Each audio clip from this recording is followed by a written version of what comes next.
voicemail in tears. My daughter just collapsed. She's not breathing. Please come with me to the hospital. My mom replied coldly, "We're busy. Can't you handle it?" My sister laughed. She always makes drama. I wiped my tears, grabbed my keys, and said quietly, "All right, don't worry." What happened next made the headlines. My name is Emily Carter. And if you think you know how this ends, stay tuned. Because what happens when the people you beg to stand with you choose their convenience over your child's breath? The night blurred into sirens and flashing lights. I held my daughter's tiny hand in the back of the ambulance, whispering her name over and over, praying each syllable would tether her to this world. No one from my family came. No one sat in the cold ER chair beside me. No one held my trembling shoulders as the doctors worked. It was just me and her. Hours later, as the machine steadied and her chest rose again, I stepped outside for air. My phone buzzed, not with support, but with notifications. A new photo on social media. My sister and my mom, cocktails raised, smiling in perfect lighting. Caption: "Family time, no drama tonight." They weren't just absent. They were mocking my tears in real time. I didn't scream. I didn't reply. I made a choice. That night, while my daughter rested under observation, I opened my laptop. With shaking hands, I forwarded the voicemail, the texts, the screenshot of their post to one person who never ignored me, a local journalist who'd once covered a charity I supported. I didn't embellish. I didn't beg. I just wrote, "This is what family time looks like when a child is fighting for air." I hit send, closed the laptop, sat in the glow of the hospital monitor, my daughter breathing steadily at last. By dawn, the story was out. And by noon, their perfect cocktails were plastered across every screen in town, paired with my voicemail, my mother's cold reply, and my sister's laugh. The headline read, "Mother left alone in crisis, while her family mocked her tears." And for once, the world saw what I had carried in silence all along. By sunrise, my phone vibrated nonstop, but this time not from my family. Reporters, neighbors, strangers, all asking the same question. Is it true? The article had gone viral overnight. The voicemail transcript was printed in black ink for the world to read. Emily Carter, tearful, "My daughter just collapsed. She's not breathing. Please come with me to the hospital." Mother, "We're busy. Can't you handle it?" Sister, "She always makes drama." Alongside the words were their own smiling faces, drinks raised, time-stamped just minutes after I begged for help. By noon, the story trended nationally. My inbox flooded with messages of support. "You're not alone. We would have stood with you. Your daughter deserves better." Meanwhile, my mother's voicemail broke through the noise at 12:03 p.m. "Emily, how dare you share this with outsiders? People are calling. Do you realize what you've done to our name? Our name. Not my daughter. Not her survival. Their reputation." Minutes later, my sister texted, frantic, "Delete it now. This is humiliating.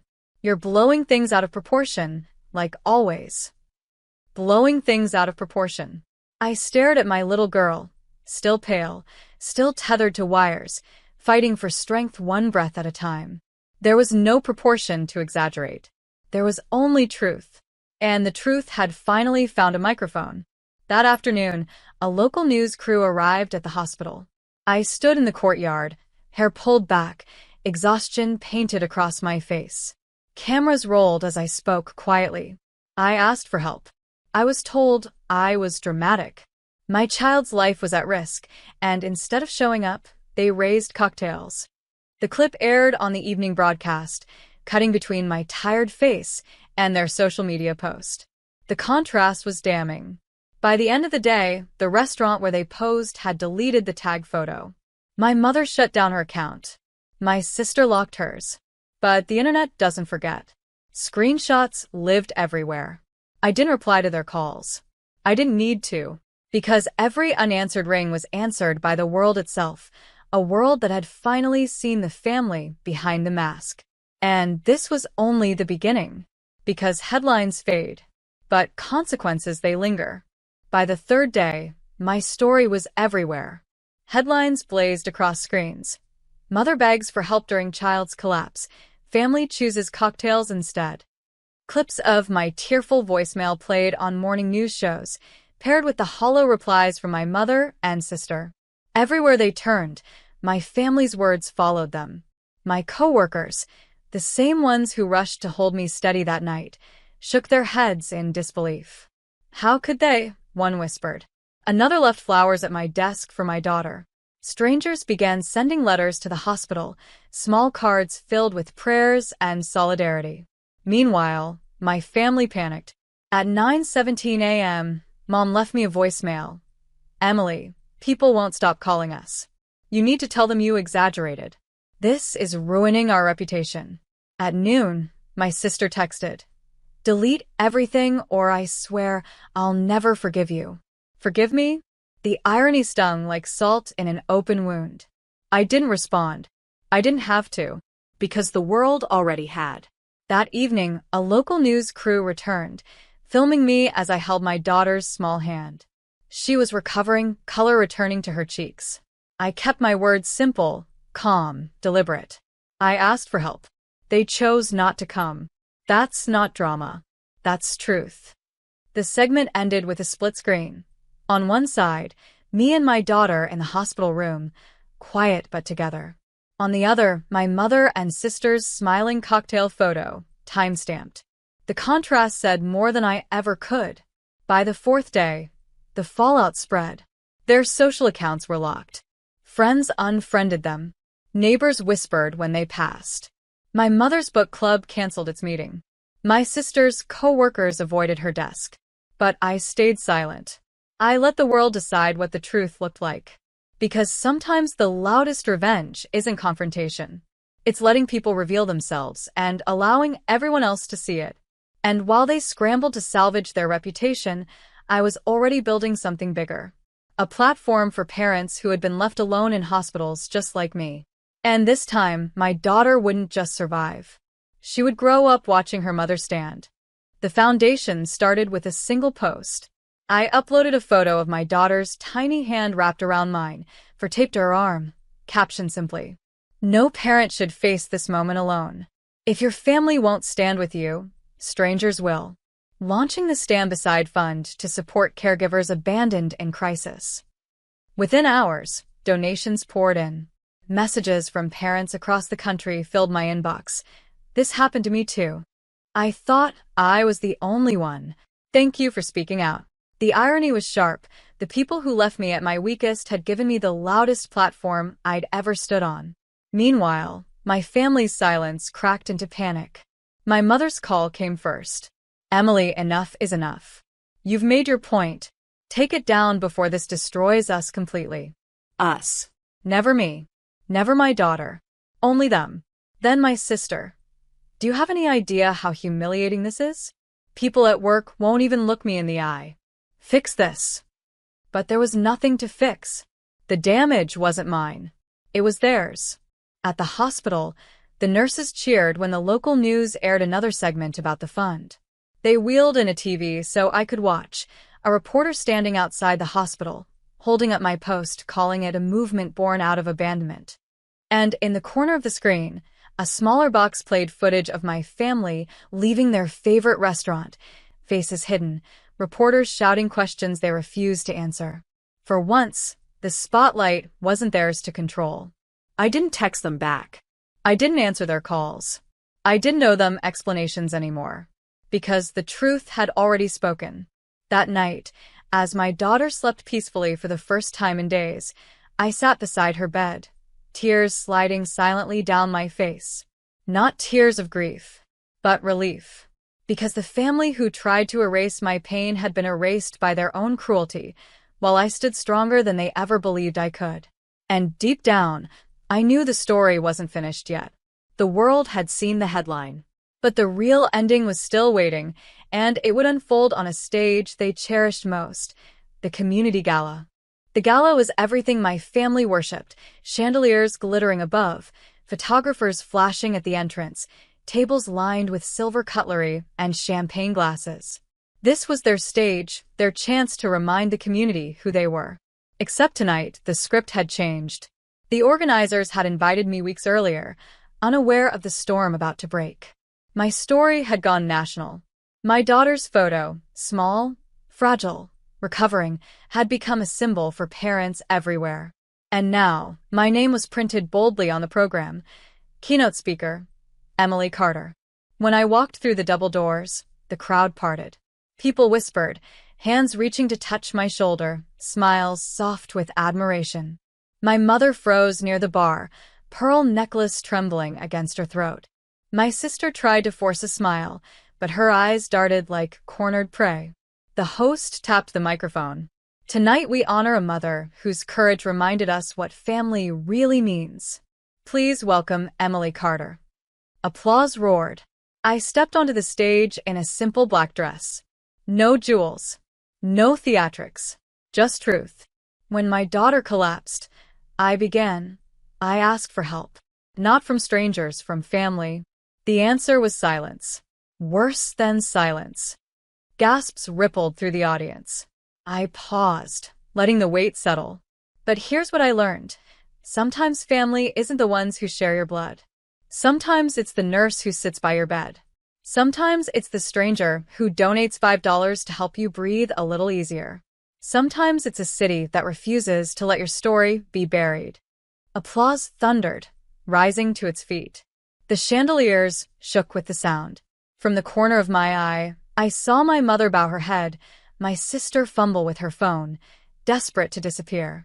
I closed with one line. No parent should beg for company while their child fights for life. And thanks to all of you, no one will ever have to again. The applause swelled louder than any silence I had ever endured.